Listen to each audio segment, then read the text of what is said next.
दरम्यान कालची घटना ताजी असतानाच आज पुन्हा मॅनहोलची झाकणं अर्धवट अवस्थेत आहेत आणि महापालिकेला अजूनही हे दिसत नाहीये। प्रतीक्षानगरमधील मॅनहोलची झाकणं अर्धवट अवस्थेत आहेत। वॉर्ड अधिकाऱ्यांचं याकडे दुर्लक्ष का होतंय असा सवाल उपस्थित केला जातोय। मागच्या 2 दिवसांपासून पावसानं मुंबईला झोडपून काढले तर सखल भागात पाणीही साचलेलं आहे। सखल भागातील पाण्याचा निचरा करण्यासाठी अनेक ठिकाणी महानगरपालिकेनं पंप बसवून मॅनहोलमध्ये पाणी उपसा करणारे पाईप सोडले।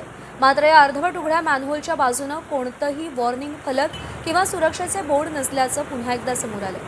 कालच उघड्या मॅनहोलमध्ये पडून एका व्यक्तीचा दुर्दैवी मृत्यू झाला असताना आता हे नवे व्हिडिओ पुन्हा पालिकेच्या कारभारावर प्रश्न उपस्थित करतात।